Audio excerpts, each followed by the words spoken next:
নমস্কার বন্ধুরা, আমি তোমাদের মৌ ম্যাম। তোমরা দেখছো আর্ট পেপ এডুকেশন। আসন্ন প্রাইমারি টেট পরীক্ষার কথা মাথায় রেখে আমরা প্রস্তুতি শুরু করেছি। আগের ভিডিওতে আমি তোমাদের জন্য নিয়ে এসেছিলাম প্র্যাকটিস সেট নম্বর 1, আর আজকে আমি তোমাদের জন্য নিয়ে এসেছি প্র্যাকটিস সেট নম্বর 2। তোমরা আমাদের চ্যানেলের সাথে যুক্ত হও এবং আমি তোমাদেরকে বলবো নিজেদের প্রস্তুতিকে অবশ্যই আরও এক ধাপ এগিয়ে নিয়ে যাও। তাহলে চলো শুরু করা যাক আজকে আমাদের প্র্যাকটিস সেট নম্বর 2। আগের বারের মতো, আগের ভিডিওর মতো এই ভিডিওতেও তোমাদের জন্য রয়েছে 30টি প্রশ্ন এবং এই 30টি প্রশ্নে রয়েছে প্রত্যেকটিতে 4টি করে অপশান। তোমাদেরকে আমি আবার বলবো যে তোমরা প্রত্যেকটি প্রশ্নের জন্য 3 সেকেন্ড করে সময় নাও এবং উত্তরটা অবশ্যই কমেন্ট বক্সে জানাও এবং ভালো লাগলে লাইক, শেয়ার এবং সাবস্ক্রাইব করে দিও। তাহলে চলো বন্ধুরা, শুরু করা যাক আমাদের প্রথম প্রশ্ন। দেখে নেওয়া যাক প্রথম প্রশ্নে কি রয়েছে।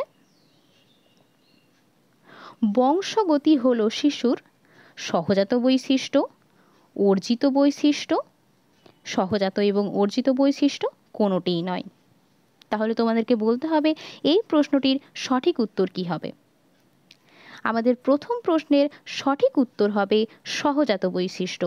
বংশগতি হলো শিশুর সহজাত বৈশিষ্ট্য, অর্থাৎ অপশন নাম্বার এ। বংশগতি অর্থাৎ যেটা আমরা নিয়েই জন্মগ্রহণ করি, এটাকেই বলা হয় সহজাত বৈশিষ্ট্য। চলে আসছি আমাদের পরবর্তী প্রশ্ন, 2 নম্বর প্রশ্নে। বিদ্যালয়ে বুদ্ধিমান শিশুর বুদ্ধির বিকাশ ব্যাহত হয় যদি সুষ্ঠু পরিবেশ না পায়, বংশগতির জন্য, বিদ্যালয়ে অনুপস্থিতির কারণে এবং উপরের সবকটি। তোমাদেরকে বলতে হবে 2 নম্বর প্রশ্নের সঠিক উত্তর কি হবে। দেখো, বংশগতির জন্য কখনোই একটি শিশুর বুদ্ধির বিকাশ সম্পূর্ণরূপে ব্যাহত হতে পারে না। আবার বিদ্যালয়ে অনুপস্থিতির কারণেও কিন্তু বুদ্ধির বিকাশ সম্পূর্ণরূপে ব্যাহত হতে পারে না। তার মানে এই প্রশ্নটির সঠিক উত্তর হবে অপশন নাম্বার এ, সুষ্ঠু পরিবেশ যদি না পায়। একটা শিশু বিদ্যালয়ে আসার পরে যদি তার পরিবেশটা অনুকূল না হয়, তাহলে তার কখনোই বিকাশ ঘটবে না। তার পরিবেশ, তার প্রকৃতি, স্কুলের কাঠামো, পরিকাঠামো যদি ঠিকঠাক না হয়, একটি শিশুর বিকাশ কোনোভাবেই সম্পূর্ণরূপে বা সামগ্রিক রূপে হয় না। চলে আসছি আমাদের পরবর্তী প্রশ্ন, 3 নম্বর প্রশ্নে। আমি তোমাদের প্রত্যেকটি কোয়েশ্চেনের পর এর ডিটেলস আলোচনা করব এবং তোমাদেরকে বলবো যদি কোনো টপিকের ওপর তোমাদের ডিটেলস ক্লাস লাগে, তোমরা অবশ্যই কমেন্টে আমাকে জানাবে যে কোন টপিকের ওপর তোমাদেরকে ডিটেলস ক্লাস দিতে হবে। আমি পরবর্তী ভিডিওতে তোমাদের জন্য সেই টপিকের ওপরে ডিটেলস ক্লাস অবশ্যই নিয়ে আসব। চলে আসছে আমাদের 3 নম্বর প্রশ্ন। 3 নম্বর প্রশ্নে বলেছে কোন কোন শিশু কোনো শিশু 10 থেকে 11 বছর বয়স পর্যন্ত প্রথম শ্রেণীতেই পড়াশুনো করে। এর কারণ কি?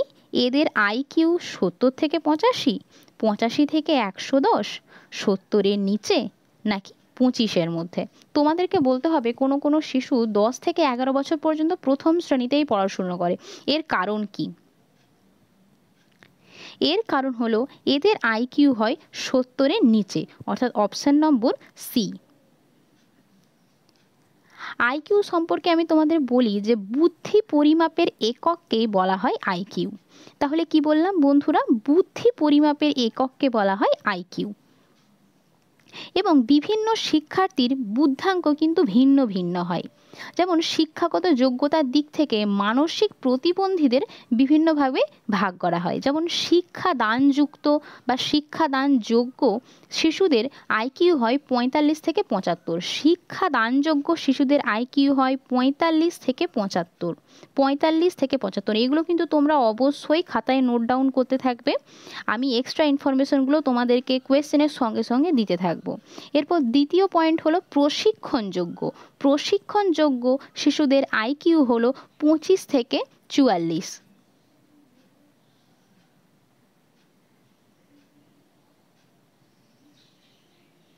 এবং তত্ত্বাবধানযোগ্য শিশুদের আইকিউ হয় 25-এর কম।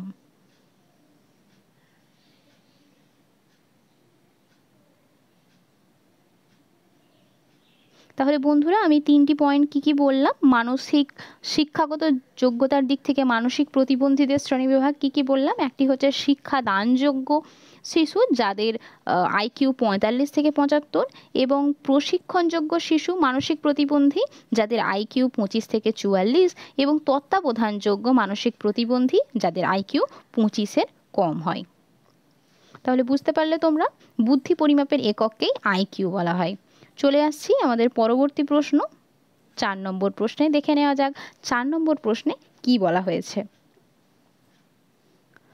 অনুশীলনের অভাব ঘটলে অনুবর্তনমূলক শিখনের শক্তি কি পরিবর্তন হয়? অনুশীলনের অভাব ঘটলে, অর্থাৎ অনুশীলন যদি কম হয় তাহলে অনুবর্তনমূলক শিখনের শক্তি কি হয়? বৃদ্ধি পায়, হ্রাস পায়, অপরিবর্তিত থাকে, নাকি উপরের কোনোটিই নয়?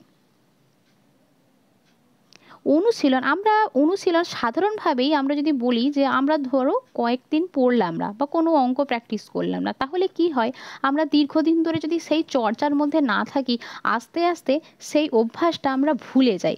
অর্থাৎ অনুশীলনের অভাব ঘটলে অনুবর্তনমূলক শিখনের শক্তিও কিন্তু হ্রাস পেয়ে যায়। অর্থাৎ অপশান নম্বর বি হবে এর সঠিক উত্তর। এবার এই সম্পর্কে আমি তোমাদের বলতে চাই যে অনুবর্তন দুই প্রকারের, একটি হলো প্রাচীন বা ক্লাসিক্যাল, এবং আরেকটি হলো অপারেন্ট বা সক্রিয়। কি বললাম বন্ধুরা? একটি হলো প্রাচীন,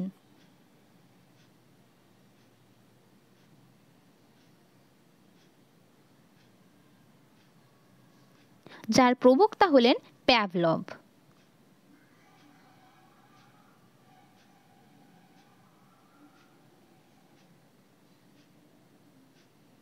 এবং আরেকটি হলো অপারেন্ট।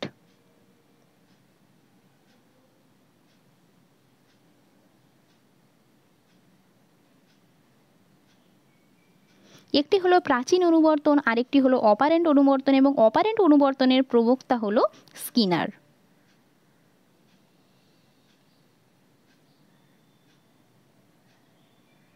তাহলে প্রাচীন বা ক্লাসিক্যাল অনুবর্তনের প্রবক্তা প্যাভলভ এবং অপারেন্ট বা সক্রিয় অনুবর্তনের প্রবক্তা হলেন স্কিনার। চলে আসছি আমাদের পরবর্তী প্রশ্ন এবং 5 নম্বর প্রশ্নে। দেখে নেওয়া যাক এই প্রশ্নে কি বলা হয়েছে। পাণ্ডিত্যের সার্টিফিকেট দেওয়া হয় কোন মূল্যায়নের শেষে? পাণ্ডিত্যের সার্টিফিকেট অর্থাৎ ডিগ্রি দেওয়া হয় আমাদেরকে কোন মূল্যায়নের শেষে? দেখে নেওয়া যাক কি রয়েছে আমাদের অপশান। প্রথমেই রয়েছে ধারাবাহিক মূল্যায়ন, তারপরে রয়েছে গঠনমূলক মূল্যায়ন, তারপরে রয়েছে সামগ্রিক মূল্যায়ন, এবং শেষে রয়েছে কোনোটিই নয়। ধারাবাহিক মূল্যায়ন বলতে সেই মূল্যায়নকেই বোঝায় যেটা আমাদের নিত্যদিন হয়, অর্থাৎ কন্টিনিউয়াসলি আমাদের চলতেই থাকে। শিক্ষকরা অবজারভেশনে রাখেন কোন শিক্ষার্থীর শিক্ষাগত মান বাড়ছে বা কমছে, কার কোথায় ইমপ্রুভমেন্ট দরকার, সেটাকেই বলা হয় ধারাবাহিক মূল্যায়ন, অর্থাৎ কন্টিনিউয়াসলি যেই মূল্যায়নটি আমাদের চলে থাকে। পরে রয়েছে গঠনমূলক মূল্যায়ন। গঠনমূলক মূল্যায়ন অনেকটা ধারাবাহিক মূল্যায়নেরই মতো, খানিকটা ডিফারেন্স রয়েছে। শিক্ষার্থীর শিক্ষা চলাকালীন উন্নতির তদারকিকেই বলা হয় গঠনমূলক মূল্যায়ন। এবং তৃতীয় অপশনে রয়েছে সামগ্রিক মূল্যায়ন। সামগ্রিক মূল্যায়ন অর্থাৎ চূড়ান্ত মূল্যায়ন, অর্থাৎ যেটাকে আমরা অ্যানুয়াল এক্সামিনেশন বলি। বছরের শেষে যে মূল্যায়নটা হয়, সারা বছরের রেকর্ডকে কেন্দ্র করে যে মূল্যায়নটা হয়, তাকে বলা হয় চূড়ান্ত মূল্যায়ন। তাহলে পাণ্ডিত্যের সার্টিফিকেট অর্থাৎ আমাদের অ্যানুয়াল এক্সামিনেশনের শেষেই নিশ্চয়ই আমাদেরকে ডিগ্রির সার্টিফিকেট দেওয়া হয়। তাহলে বন্ধুরা এই প্রশ্নের সঠিক উত্তর হবে সামগ্রিক মূল্যায়ন, অর্থাৎ অপশন সি। চলে আসছি আমাদের পরবর্তী প্রশ্ন 6 নম্বর প্রশ্নে। দেখে নেওয়া যাক এই প্রশ্নে কি বলা হয়েছে।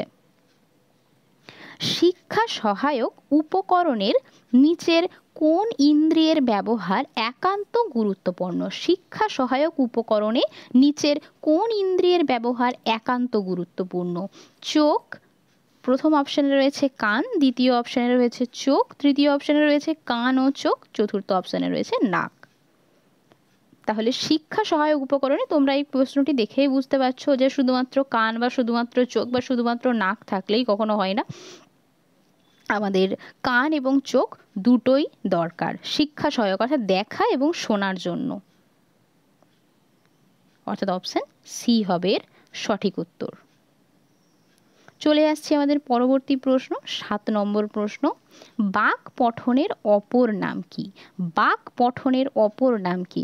স্পর্শ পঠন, ওষ্ঠ পঠন, দ্রুত পঠন, নাকি ধীর পঠন? তাহলে বন্ধুরা বলে ফেলো ঝটপট করে, এই প্রশ্নের সঠিক উত্তরটি কি হবে? বাক পঠনের অপর নাম হলো ওষ্ঠ পঠন। কি বললাম বন্ধুরা? বাক পঠনের অপর নাম ওষ্ঠ পঠন, অর্থাৎ অপশন বি। এই প্রসঙ্গে আমি তোমাদের কয়েকটি ইনফরমেশন দিতে চাই যে মূক এবং বধিরদের শিশুদের, মূক ও বধির শিশুদের শিক্ষণ পদ্ধতি বিভিন্ন রকম রয়েছে। যেমন ওষ্ঠ পদ্ধতি, যেটাকে বাক পঠন বলা হচ্ছে, ওষ্ঠ পদ্ধতি রয়েছে, কম্পন এবং স্পর্শ পদ্ধতি রয়েছে, আঙুলের দ্বারা বানান শেখানো পদ্ধতি রয়েছে, শ্রবণ পদ্ধতি রয়েছে এবং দর্শন পদ্ধতি রয়েছে। আমি একে একে এগুলো তোমাদের একটু ডিটেলসে বলতে থাকি, তোমরা খাতায় অবশ্যই এগুলো নোট ডাউন করতে থাকো। তাহলে প্রথম যে পঠন পদ্ধতিটির কথা বললাম সেটা হলো ওষ্ঠ পদ্ধতি, যেটি তোমাদের প্রশ্নে রয়েছিল। ওষ্ঠ পদ্ধতি, ওষ্ঠ পদ্ধতির প্রবক্তা হলেন জুয়ান পাবলো বনে। জুয়ান পাবলো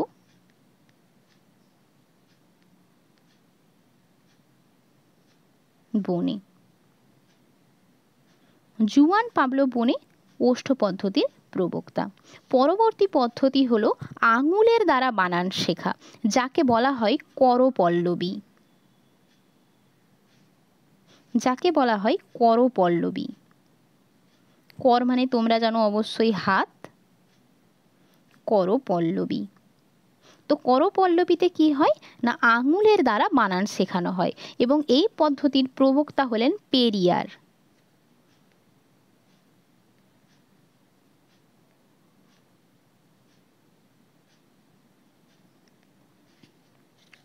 এরপরে রয়েছে কম্পন এবং স্পর্শ পদ্ধতি। তাহলে কম্পন এবং স্পর্শ পদ্ধতি।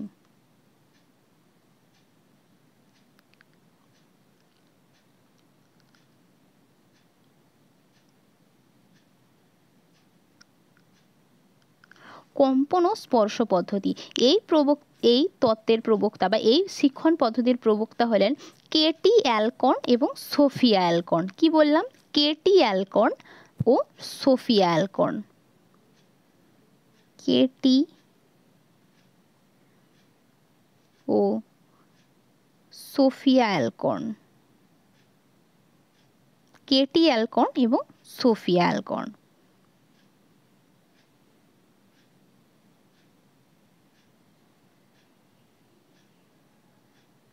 এই হলো কয়েকটি পদ্ধতি মূক এবং বধির শিশুদের শিক্ষণের জন্য। এছাড়া রয়েছে শ্রবণ পদ্ধতি এবং দর্শন পদ্ধতি। চলে আসছি আমাদের পরবর্তী প্রশ্ন, 8 নম্বর প্রশ্ন। বর্তমান সমাজ মেয়েদের প্রতি অনেক বেশি কঠোর, নমনীয়, এ এবং বি উভয়, নাকি নিষ্ক্রিয়? দেখো নিষ্ক্রিয় তো একবারে এই অপশানটা হবেই না। তো রয়েছে অপশানে কঠোর, নমনীয়। দেখো নমনীয় কঠোর দুটো সম্পূর্ণ বিপরীত, তাই এই দুটোর মধ্যে আমাদের একটি অপশান বেছে নিতে হবে। এখনকার দিনে বা বর্তমান দিনে আগেকার দিনের মতো কিন্তু অবস্থা নেই, মানুষের দৃষ্টিভঙ্গি অনেকটাই পরিবর্তিত হয়েছে, তাই সমাজ এখন অনেকটাই মেয়েদের প্রতি নমনীয় বা ফ্লেক্সিবল। এখনকার দিনে অত বাধা নিষেধ নেই, এখন প্রত্যেকেই স্বাধীন। সমাজ এখন অনেক পরিবর্তিত হচ্ছে নিত্যদিন, তাহলে উত্তর হবে অপশন এ। চলে আসছি আমাদের পরবর্তী প্রশ্ন, অর্থাৎ 9 নম্বর প্রশ্নে। নিম্নের কোন বিষয়টি সামাজিকীকরণে নিম্নের কোন বিষয়টি সামাজিকীকরণে নিম্নের কোন বিষয়টি সামাজিকীকরণের জন্য অত্যাবশ্যকীয়? প্রতিযোগিতা, সহযোগিতা, দ্বন্দ্ব, নাকি শৃঙ্খলা? তোমাদেরকে বলতে হবে এই প্রশ্নটির সঠিক উত্তর কি হবে। দেখো সামাজিকীকরণ মানে কি, আমি তোমাদের একটু সহজে বলি।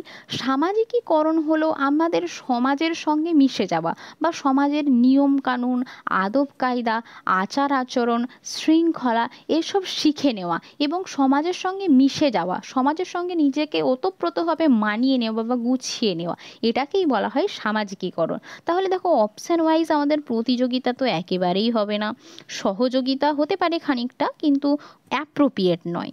দ্বন্দ্বও হবে না, তাহলে রইল বাকি শৃঙ্খলা। হ্যাঁ, সামাজিকীকরণের জন্য অবশ্যই আমি তোমাদেরকে বললাম সামাজিকীকরণের সংজ্ঞা। তাহলে সামাজিকীকরণের জন্য সমাজের শৃঙ্খলা, নিয়মকানুন, আচার আচরণ এগুলো আমাদের শিখে নেওয়াটা দরকার।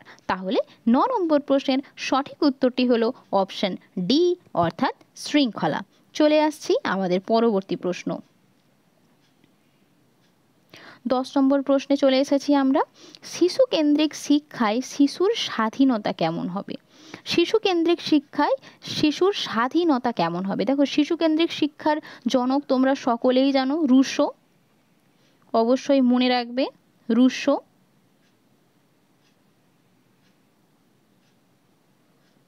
বলতে হবে যে এখানে স্বাধীনতা শিশুর কেমন হবে? কিছুটা স্বাধীনতা, শিশুর স্বাধীনতা থাকবে না, না এই পয়েন্টটা তো একেবারেই হবে না। নিয়মতান্ত্রিক স্বাধীনতা, না এই পয়েন্টটাও একবারে হবে না। হ্যাঁ, যেটি উত্তর হবে সেটি হলো অবাধ স্বাধীনতা। শিশু কেন্দ্রিক শিক্ষায় শিশুদেরকে অবাধ স্বাধীনতা দিতে হবে, যাতে করে তারা নিজেদের মতো করে ডিসিশনস নিতে পারে, নিজেদের মতো করে পড়াশুনো করতে পারে, এগিয়ে যেতে পারে। তাহলে চলে আসছি আমাদের পরবর্তী প্রশ্ন, 11 নম্বর প্রশ্নে। জাতি ব্যবস্থার নিরসনে সবচাইতে উল্লেখযোগ্য ভূমিকা কি হতে পারে? সমাজ, শিক্ষক, শিক্ষা এবং ধর্ম। দেখো, ধর্ম নিয়ে জাতি ব্যবস্থার নিরসন কিন্তু কোনোভাবেই সম্ভব নয়। জাতি ব্যবস্থার নিরসনে সমাজ কিছুটা উল্লেখযোগ্য সমাজ কিছুটা উল্লেখযোগ্য ভূমিকা নিলেও নিতে পারে, শিক্ষকরাও নিতে পারে, কিন্তু সব থেকে বেশি যেটা দরকার সেটি হলো শিক্ষা। শিক্ষাই পারে কিন্তু জাতিভেদ ব্যবস্থা, অর্থাৎ সূচি অসুচি, মানুষের বর্ণবিদ্বেষ, প্রতিটি মানুষের মধ্যে যদি শিক্ষা বিস্তার হয়, প্রতিটি শিশুকে আমরা যদি শিক্ষা দিই, সঠিক শিক্ষায় শিক্ষিত করে তুলতে পারি, তারাই কিন্তু সমাজের পরিবর্তন আনতে পারবে। এবং জাতি ব্যবস্থার নিরসনে তাই সবচাইতে উল্লেখযোগ্য ভূমিকা হতে পারে একটি শিক্ষার্থীর, অর্থাৎ তাই শিক্ষাই কিন্তু জাতি ব্যবস্থার নিরসনে দূর করতে পারে। তাহলে এই প্রশ্নটির সঠিক উত্তর হবে শিক্ষা, অর্থাৎ অপশন সি। চলে আসছি 12 নম্বর প্রশ্ন। মনোবিদ মাসলোর প্রেষণা তত্ত্বে সর্বশেষ চাহিদাটি হলো? মনোবিদ মাসলোর প্রেষণা তত্ত্বে সর্বশেষ চাহিদা হলো, প্রেষণা অর্থাৎ এক ধরনের মানসিক প্রক্রিয়া, যাকে আমরা ইংরেজিতে বলি মোটিভেশন। তাহলে বলতে হবে তোমাদেরকে যে সর্বশেষ চাহিদাটি কি রয়েছে। তোমরা এই ছকটি নিশ্চয়ই সবাই জানো, যদি তোমরা না জেনে থাকো অবশ্যই আমি বলবো তোমরা এই ছকটি অবশ্যই তুলে নেবে, খাতায় নোট ডাউন করে নেবে। মাসলোর প্রেষণা তত্ত্বে এই ছকটি যদি তোমরা মুখস্থ রাখো, তাহলে তোমরা যে কোনো প্রশ্ন মাসলো থেকে উত্তর দিতে পারবে।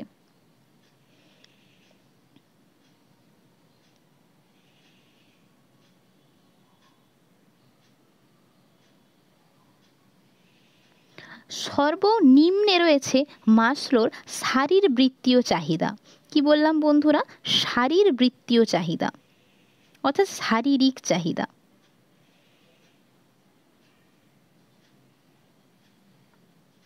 দ্বিতীয় স্তরে রয়েছে নিরাপত্তার চাহিদা।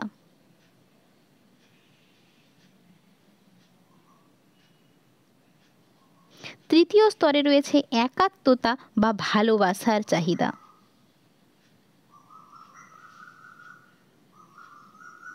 একাত্মতা বা ভালোবাসার চাহিদা।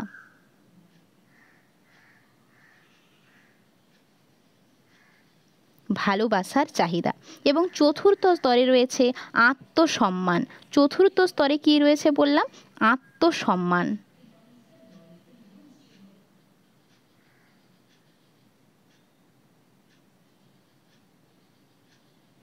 এবং সর্বশেষ স্তরে রয়েছে আত্মপ্রতিষ্ঠার চাহিদা, যাকে বলা হয় আত্মপ্রকাশের চাহিদা, অর্থাৎ অপশন বি।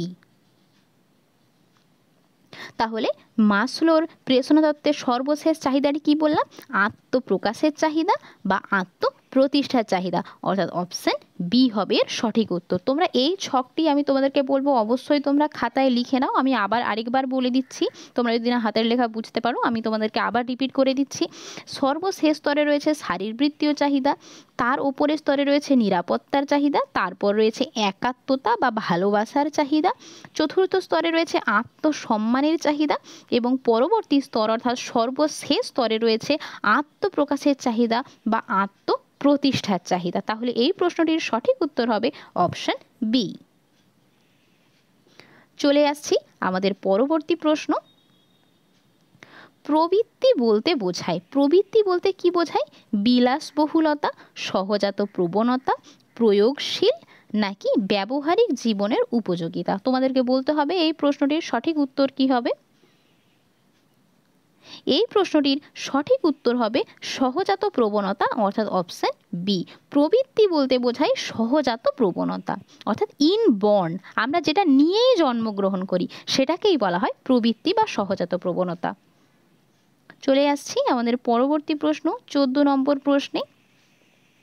বৃত্তিমূলক শিক্ষাদানকে কয় ভাগে ভাগ করা হয়েছে? 2 ভাগ, 3 ভাগ, 4 ভাগ নাকি 5 ভাগ? তাহলে বন্ধুরা ঝটপট বলে ফেলো এই প্রশ্নটির সঠিক উত্তর কি হবে। এই প্রশ্নটির সঠিক উত্তর হবে 4 ভাগ, অপশন সি। চলে আসছি আমাদের পরবর্তী প্রশ্ন।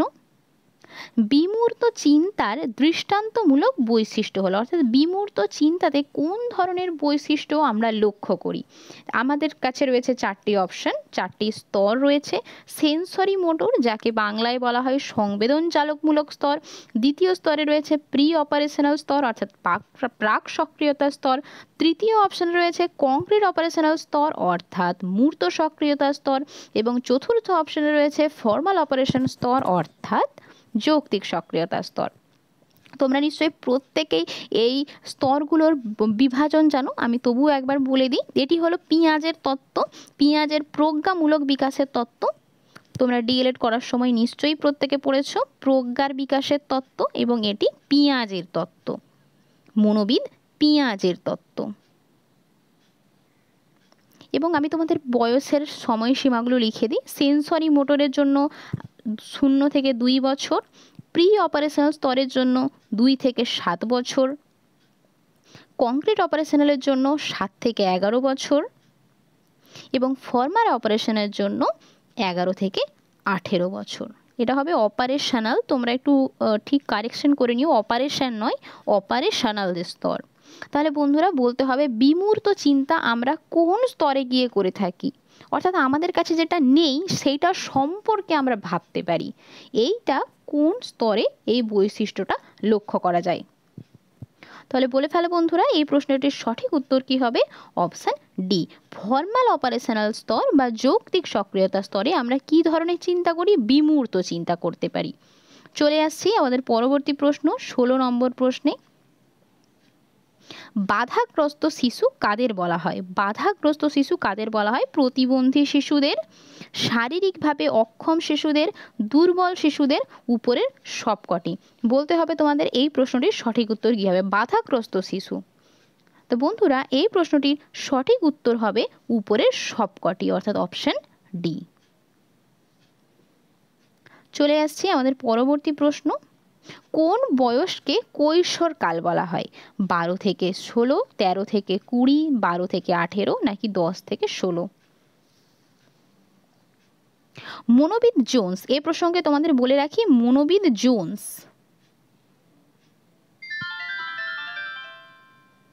মনোবিদ জোন্স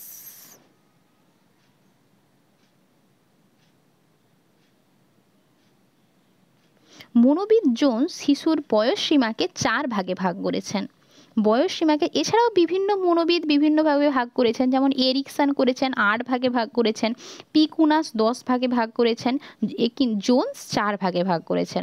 তাহলে বলতে হবে মনোবিদ জোন্স শৈশবকাল এবং বাল্যকাল, কৈশোরকাল এবং পূর্ণবয়স্ক, এখানে প্রশ্নে দেওয়া আছে কৈশোরকাল কোন সময় থেকে কোন সময়কালকে বলা হয়েছে।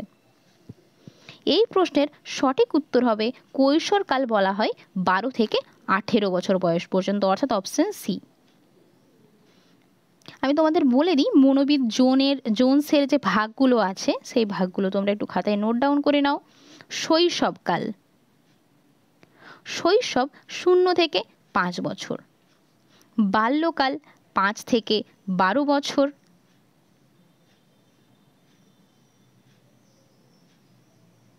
কৈশোরকাল তো আমি তোমাদেরকে বললাম 12 থেকে 18 বছর কৈশোরকাল। এবং তারপরে রয়েছে পূর্ণবয়স্ক, এটা 1, এটা 2, তারপরে আসে কৈশোরকাল অর্থাৎ 3, তারপরে 4 নম্বরে আসে পূর্ণবয়স্ক অর্থাৎ অ্যাডাল্ট এজ, পূর্ণবয়স্ক, যার সময়সীমা 18 থেকে একদম আপ টু মৃত্যু অবধি। চলে আসছি আমাদের পরবর্তী প্রশ্ন, একদম খুব সহজ একটি প্রশ্ন। মনোবিজ্ঞানকে আত্মার বিজ্ঞান বলে কে উল্লেখ করেছেন? আত্মার বিজ্ঞান বলে কে উল্লেখ করেছেন? রুসো, পেস্তালৎসি, অ্যারিস্টটল নাকি কান্ট? তো বন্ধুরা এই প্রশ্নটির সঠিক উত্তর হবে অ্যারিস্টটল। মনোবিজ্ঞানকে আত্মার বিজ্ঞান বলে উল্লেখ করেছেন অ্যারিস্টটল। রুশোকে তোমরা প্রত্যেকেই জানো, শিশুকেন্দ্রিক শিক্ষার জনক বলা হয় রুশোকে। এবং পেস্তালৎসি বলেছিলেন যে আমি শিক্ষাকে মনোবিজ্ঞান সম্মত করতে চাই। অ্যারিস্টটল বলেছেন আমি মনোবিজ্ঞানকে আত্মার বিজ্ঞান বলে বলা হয়। অর্থাৎ এই প্রশ্নটির সঠিক উত্তর হবে অপশান সি। চলে আসছি আমাদের পরবর্তী প্রশ্ন। শিক্ষক এবং মনোবিদদের অনুশীলনের মূল বিষয়বস্তু কি? শিক্ষক এবং মনোবিদদের অনুশীলনের মূল বিষয়বস্তু কি? জ্ঞান, আচরণ, ব্যবহার এবং অভ্যাস। এই প্রশ্নের সঠিক উত্তর হবে আচরণ অর্থাৎ অপশন বি। দেখো বন্ধুরা এগুলো থিওরিটিক্যাল প্রশ্ন, এগুলো তোমাদেরকে অবশ্যই মনে রাখতে হবে। চলে আসছি আমাদের পরবর্তী প্রশ্ন। উচ্চতম মাধ্যমিকের সময়সীমা। উচ্চতম মাধ্যমিকের সময়সীমা কত বছর? 2 বছর, 3 বছর, 4 বছর নাকি 5 বছর? বলে ফেলো বন্ধুরা, তোমরা প্রত্যেকেই জানো এই প্রশ্নটির সঠিক উত্তর কি হবে। এই প্রশ্নটির সঠিক উত্তর হবে 2 বছর অর্থাৎ অপশন এ। চলে আসছি আমাদের পরবর্তী প্রশ্ন, 21 নম্বর প্রশ্নে।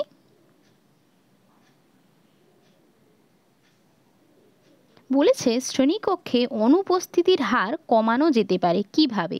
কোন প্রক্রিয়ায় শ্রেণীকক্ষে অনুপস্থিতির হার অর্থাৎ অ্যাবসেন্টের হার কমানো যেতে পারে?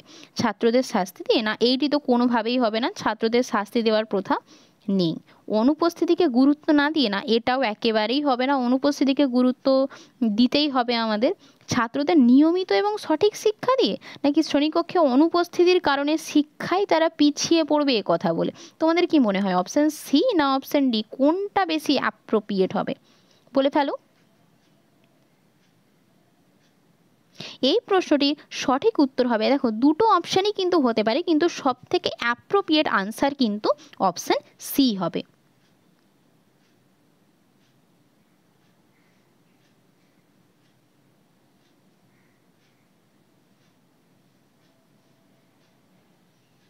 চলে আসছি আমাদের পরবর্তী প্রশ্ন, 22 নম্বর প্রশ্নে। তিনি সফল শিক্ষক যার ডিএলএড ডিগ্রি আছে, সৎ চরিত্রবান, শিক্ষক পরিবার থেকে এসেছে, শিক্ষার্থীদের যথাযথ শিক্ষাদান করেন। ডিএলএড ডিগ্রি তো আমরা প্রাইমারি এডুকেশন মানে প্রাইমারি চাকরি পেতে গেলে অবশ্যই ডিএলএড বা বিএড ডিগ্রি আমাদের প্রত্যেকেরই দরকার, আমাদের প্রত্যেকেরই রয়েছে। তোমরা এখানে যারা প্রত্যেকে ক্লাস করছো, কিন্তু সফল শিক্ষক হতে গেলে কি আদৌ ডিএলএড ডিগ্রিটার আমার মনে হয় না, এটা আমাদের একটা কোয়ালিফিকেশন, কিন্তু এটা কখনোই সফলতার মান নির্ধারণ করতে পারে না। সৎ চরিত্রবান এটা তো দরকার, আমাদের প্রত্যেকেই আমাদের হওয়া দরকার সৎ এবং চরিত্রবান। শিক্ষক পরিবার থেকে এসেছে না, এটা হবে না, এই পয়েন্টটি হবে না। হ্যাঁ, 4 নম্বর অপশানটি কিন্তু যথাযথ হবে, যে শিক্ষার্থীদের যিনি যথাযথ শিক্ষা দেন, অ্যাপ্রোপ্রিয়েট এডুকেশান যে শিক্ষক শিক্ষার্থীদের দিতে পারেন, স্নেহপ্রবণতার সঙ্গে তাদেরকে ভালোবেসে তাদেরকে বুঝিয়ে শিক্ষা দিতে পারেন, তাদের মনের ভেতরে গিয়ে তাদের অবস্থা তাদের পরিস্থিতির কথা জেনে তাদেরকে শিক্ষা দিতে পারেন, তিনিই হলেন সফল শিক্ষক। অর্থাৎ এই প্রশ্নের সঠিক উত্তর হবে অপশন ডি। চলে আসছি আমাদের পরবর্তী প্রশ্ন।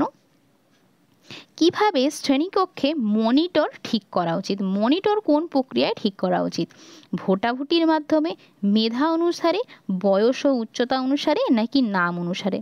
দেখো বন্ধুরা, নাম অনুসারে তো হবে না, আর বয়স উচ্চতা অনুসারেও কিন্তু হবে না এই পয়েন্টটি।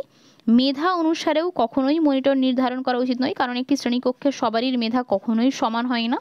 আমাদেরকে প্রত্যেকেই ইকুয়ালি দৃষ্টিতে দেখা উচিত। তাহলে এই প্রশ্নটির সঠিক উত্তর হবে অপশন এ, অর্থাৎ ভোটাভুটির মাধ্যমে।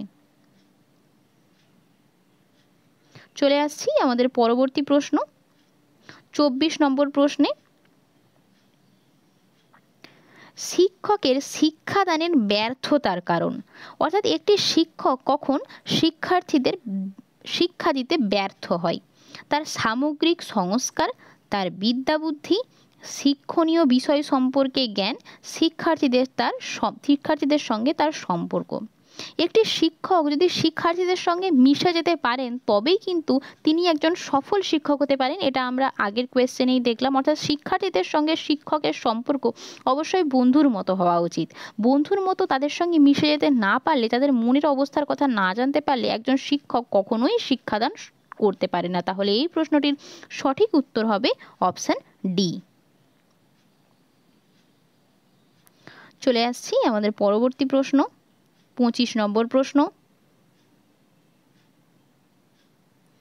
সকলের জন্য শিক্ষার সমান সুযোগ বলতে কি বোঝায়? সকলের জন্য শিক্ষার সমান সুযোগ বলতে কি বোঝায়? সমস্ত শিশু শিক্ষার সুযোগ পাবে, সমস্ত শিশুর যে কোনো ধরনের শিক্ষাপ্রাপ্তির সমান সুযোগ পাবে, সমস্ত শিশু শিক্ষা গ্রহণ করতে পারবে, যে শিক্ষার্থীর যে ধরনের শিক্ষা প্রয়োজন তাকে সেই শিক্ষার সমান সুযোগ দেওয়ার ব্যবস্থা করতে হবে। তাহলে বলে ফেলো বন্ধুরা, এই প্রশ্নটির সঠিক উত্তর কি হবে?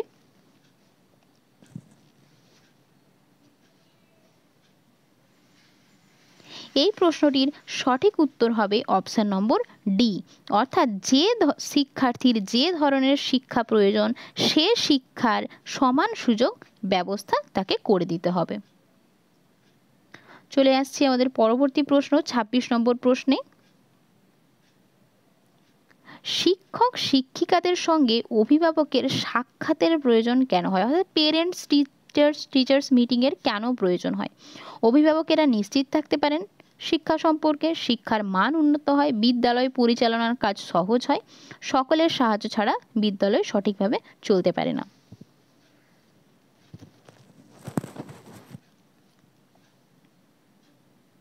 তাহলে বন্ধুরা, এই প্রশ্নটির সঠিক উত্তর হবে অপশন নম্বর এ, অর্থাৎ অভিভাবকেরা নিশ্চিত থাকতে পারেন শিক্ষা সম্পর্কে।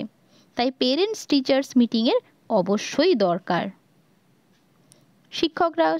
শিক্ষকরাও অভিভাবকদের জানাতে পারেন তাদের অভাব অভিযোগ সম্পর্কে, এবং অভিভাবকরাও জানতে পারেন স্কুলে কি চলছে, কেমনভাবে কিভাবে সব কিছু চলছে। চলে আসছি আমাদের পরবর্তী প্রশ্ন, 27 নম্বর প্রশ্ন। নববর্ষে কোনো ছাত্রী একজন শিক্ষককে গ্রিটিংস কার্ড দিলে শিক্ষকের কি করণীয় হবে? তাকে ধন্যবাদ দেওয়া, প্রত্যুত্তরে তাকে শুভেচ্ছা জানানো, কিছুই না করা, তাদের অর্থের অপচয় করতে বারণ করা। খুব সহজ একটি প্রশ্ন, তোমাদেরকে বলতে হবে এই প্রশ্নটির সঠিক উত্তর কি হবে। নববর্ষে কোনো ছাত্রী শিক্ষককে গ্রিটিং কার্ড দিলে তার কি করা উচিত? প্রত্যুত্তরে তাকে শুভেচ্ছা জানানো উচিত। চলে আসছি আমাদের পরবর্তী প্রশ্ন, 28 নম্বর প্রশ্নে। একজন শিক্ষকের কোনটি প্রধান কর্তব্য? ক্লাসের শৃঙ্খলা রক্ষা, ছাত্রদের শেখার আগ্রহ জানানো, শিক্ষক ছাত্রের সম্পর্ক উন্নয়ন, ছাত্রদের বোঝার ক্ষমতার স্তরের মূল্যায়ন করা। শৃঙ্খলা রক্ষা করা তো অবশ্যই দরকার। শিক্ষক ছাত্রের সম্পর্ক উন্নয়নও এটাও কিন্তু খুব ভ্যারি করে। একজন শিক্ষকের সঙ্গে ছাত্রের সম্পর্ক অবশ্যই ভালো হওয়া উচিত, নাহলে ছাত্ররাও আগ্রহ পায় না শিক্ষা নিতে, এবং শিক্ষকরাও কিন্তু সঠিকভাবে তার শিক্ষাকে ছাত্রদের কাছে রিপ্রেজেন্ট করতে পারে না। ছাত্রদের বোঝার ক্ষমতা স্তরের মূল্যায়ন করা অবশ্যই, আমাদের গঠনমূলক মূল্যায়ন, আরও বিভিন্ন রকমের সামগ্রিক মূল্যায়ন, এই ধরনের মূল্যায়ন, চূড়ান্ত মূল্যায়ন, এই ধরনের মূল্যায়ন রয়েছে, এগুলি তো শিক্ষকরা অবশ্যই করেন। সবথেকে বেশি যেটা কর্তব্যের মধ্যে পড়ে, প্রধান কর্তব্যের মধ্যে পড়ে, সেটা হচ্ছে একজন শিক্ষকের অবশ্যই উচিত তাদের মধ্যে আগ্রহ জাগানো। কেননা যদি না একটি শিক্ষার্থী শেখার জন্য আগ্রহী বোধ করে, তার মধ্যে যদি ইচ্ছা শক্তিটাই না জাগে, সে কোনোভাবেই শিখতে পারবে না। তাই তাদের মধ্যে প্রথমেই আগুনটা জ্বালিয়ে দিতে হবে, তাদের শেখার ইচ্ছেটাকে অবশ্যই আমাদেরকে জাগরিত করতে হবে। তাহলে এই প্রশ্নটির সঠিক উত্তর হবে ছাত্রদের শেখার আগ্রহ জাগানো। চলে আসছি আমাদের পরবর্তী প্রশ্ন। অত্যন্ত গরমে শিক্ষার্থীরা পাঠে অমনোযোগী হলে শিক্ষক শিক্ষিকা হিসেবে আপনি কি করবেন? অনেক প্রাইমারি স্কুলেই এমন আছে, অনেক স্কুলে যেখানে ইনফ্রাস্ট্রাকচার অতটাও ভালো নয়, সেই সব স্কুলে যদি ছাত্রছাত্রীদের গরম লাগে বা অত্যন্ত গরমে শিক্ষার্থীরা পাঠে অমনোযোগী হলে শিক্ষক শিক্ষিকা হিসেবে আপনি কি করবেন? পড়ার জন্য চাপ দেবেন, শুধু লেখাবেন, গল্পচ্ছলে পড়াবেন, ছুটি দেবেন? তাহলে বন্ধুরা এই প্রশ্নটির সঠিক উত্তর হলো অপশান নম্বর সি, অর্থাৎ গল্পের ছলে পড়াবেন। কখনোই আমরা শিক্ষার্থীকে পড়ার জন্য চাপ দিতে পারি না, বা শুধু লেখাতেও পারি না, বা ছুটি দিয়ে দেওয়াটা একেবারেই তো উচিত নয়। আমাদের পাঠ শেষ না করে, স্কুলের টাইম পিরিয়ড কমপ্লিট না হলে আমরা কখনোই একটা ছাত্রকে ছুটি দিতে পারি না কেবলমাত্র গরমের জন্য।